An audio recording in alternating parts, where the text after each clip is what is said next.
Thank you for joining us, and I'd like to start by giving you a bit of a clear understanding of the new features for Bluetooth LE audio and the use cases that are ultimately driving some of the capabilities that we're speaking to, especially the Auracast broadcast audio capability for assistive listening.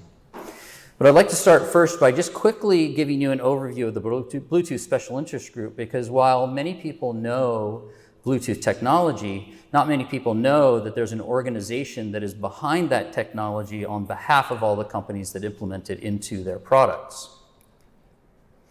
So we are the organization ultimately that's at the heart of Bluetooth technology, and we service all of the industry-leading technology and industry-leading companies around the globe that implement Bluetooth technology into their products. And we operate on three general charter areas. The first is around specification process for the development of new features. We provide the opportunity for companies to bring new ideas into the technology and develop those as part of the specification that then goes into new products in the future. We also provide the test tools and the qualification process that allows products to ensure their interoperability with each other. Then that's a core element of what Bluetooth technology ultimately provides, is that interoperability between products. And then we also manage the promotion of the Bluetooth brand and open new market opportunities on behalf of our members to deliver new products into the market. We're based in Kirkland, Washington, just outside of Seattle. We have about 36,000 member companies that are a part of that organization working to help advance new features and new capabilities for Bluetooth technology. And each year, those member companies ship around 4.5 billion Bluetooth-enabled devices each and every year. Now, Bluetooth has been leading innovation in wireless audio for over 20 years, and it really started with just hands-free calling. But during those past 20 years, the quality and the capabilities associated with Bluetooth have continued to increase. But it's also been clear over those 20 years that developers, and over the last few years, that developers have really started to stretch the limits of Bluetooth audio to its limits. There are probably 1.5 billion to 2 billion Bluetooth-enabled audio devices that ship each and every year, not including the 2 billion phones, tablets, and PCs that also ship audio capabilities as well. And so developers have had to make adjustments to the specification, let's say, in order to accommodate the new use cases and new capabilities for end users such as yourselves. So along comes LE audio. LE audio is the new architecture and flexible architecture to support the next 20 years of enablement for wireless audio using Bluetooth technology. Now, I want to be clear that you will see both classic audio, the Bluetooth audio you know today, as well as LE audio in the market at the same time as use cases continue to transition from the classic audio architecture over to the LE audio architecture. Now, many of you have hearing aids, obviously, today, and many of you today in the exhibition area have shown me applications that you use to connect and change settings on many of your hearing aids.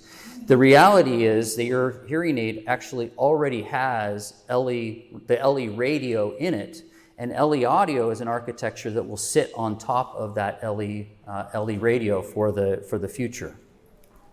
And LE audio will bring a number of new enhancements to help relieve some of the challenges that we've seen from developers in the market today.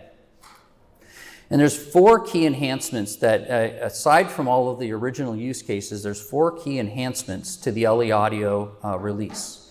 The first is a new modern codec to provide lower power, higher quality at lower bandwidth capabilities into the devices. There's multi-stream support for true wireless stereo earbuds as well as binaural hearing aids, moving the processing of that capability from the hearing aids themselves down to the actual phone for more efficiency of the devices.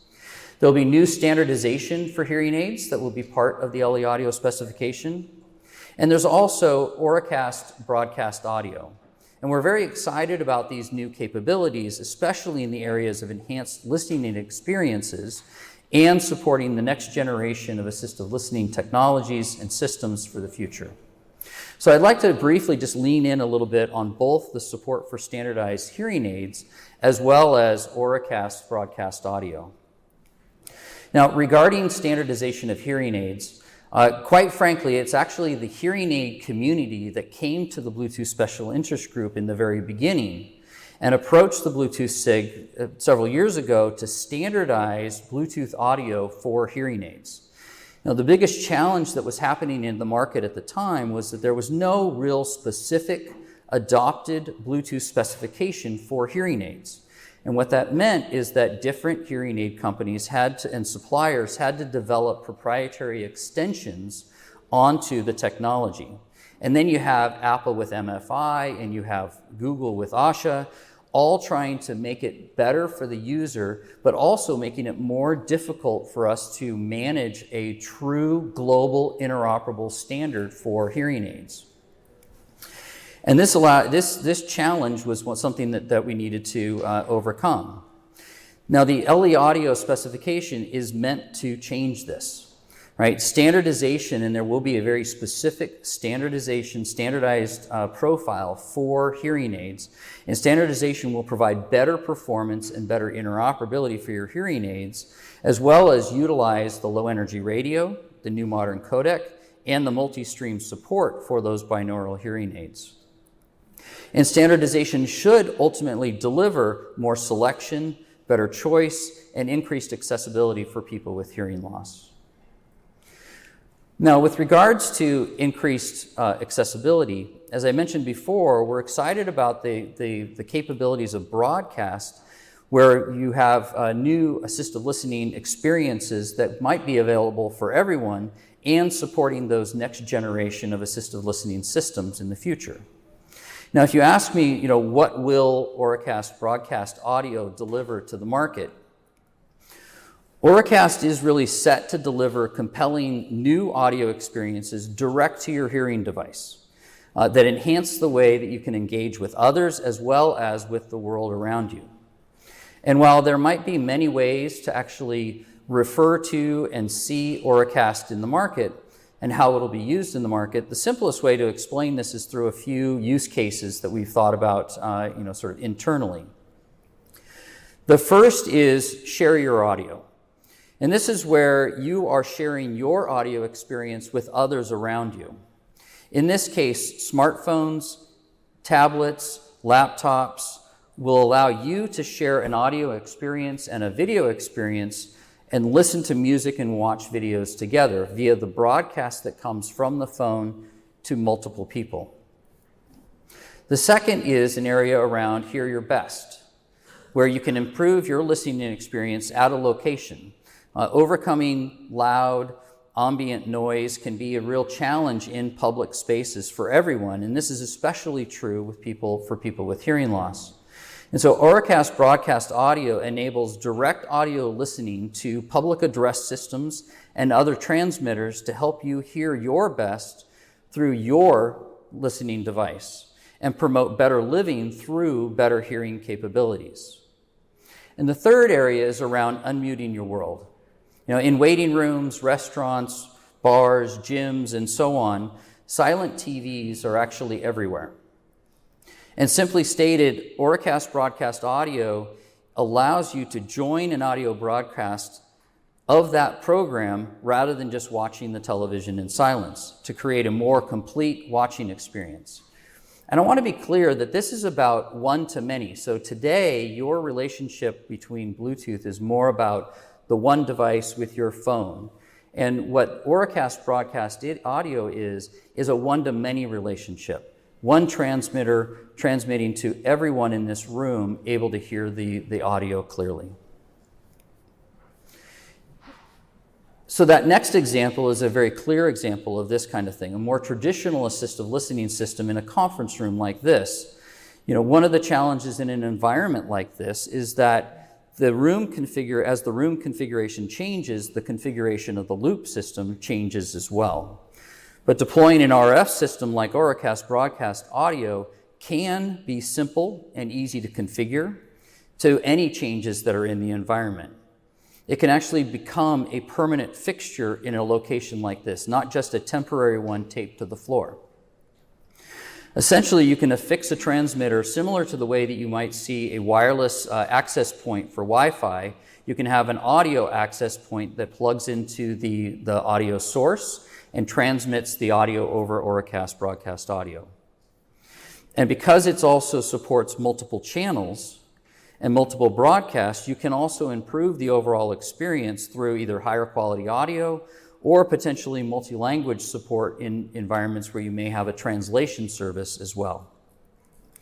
And lastly, the final point in this challenge we see is where businesses and locations are not accepting of audio accessibility is the cost and sometimes and the disruption of current infrastructure. It can be high in many environments. But with a simple plug-and-play deployment that we talk about with Auracast broadcast audio, you can eventually decrease resistance and increase overall acceptance in more locations while complying with regulations and providing the experience that's necessary to deliver audio accessibility into the market. And again, as I mentioned before, this is not just about assistive listening. One of the things that we speak to in Bluetooth is leveraging the consumer experiences in order to deliver more accessibility to audio experiences for people with hearing loss. So you can see this in airports or gyms or places of worship or bars or anywhere that you may want additional audio experiences or you may want additional assistance with audio in the future. And so the question might be, well, how will I know that Auracast audio is in the location where I am? Well, we're actually starting up a program through the Bluetooth Special Interest Group for location evangelism, as well as location registration, and a process behind that to help identify Auracast locations for end users, as well as provide visibility of those locations to the end customers. And we've mocked up a few of what it might look like across various doors, windows, along with how you might show up on a public TV that's broadcasting the Auracast audio system. So ultimately, looking for the logo, and that's where Auracast audio will be. And this is actually an ecosystem-wide effort. So this isn't just the Bluetooth Special Interest Group trying to deliver on a capability. The SIG has actually brought together key product and hearing access stakeholders in both consumer audio ecosystems as well as professional audio ecosystems, hearing aid suppliers, manufacturers, and chip suppliers as well, with the objective of aligning around the scope of the experiences that are going to be covered, the global brand and the identity behind that, and the product and location requirements in order to ensure global interoperability between all devices that carry the Auracast name with all transmitters that are and locations that are carrying the Auracast name. And the thing that we're very proud of around this is that the participation in this effort has actually been very broad and has included a number of different companies represented on the slide here and more that have been a part of delivering and developing the specification in the first place. And the alignment of this project has really worked hard to ensure that the requirements we put behind Auracast will ensure the global interoperability of your hearing devices with the locations and the transmitters that also carry the Auracast brand. Now, that said, I do want to be very clear, and I understand the concerns that we've heard as well, is that this is not an overnight thing. This is not we're going to flip a switch and everything is suddenly going to have Auracast audio. As much as I would love that to be possible, that is not the way that this is going to work. It is going to take time. And I also want to make sure it's clear that those that utilize telecoil systems today or other systems, that all of these systems can work together. And this is not about just trying to replace something. This is part of a shared goal that we have in terms of increasing overall accessibility of audio capabilities and increasing the options that are available to you as end users to gain access to audio experiences in locations and public locations as well.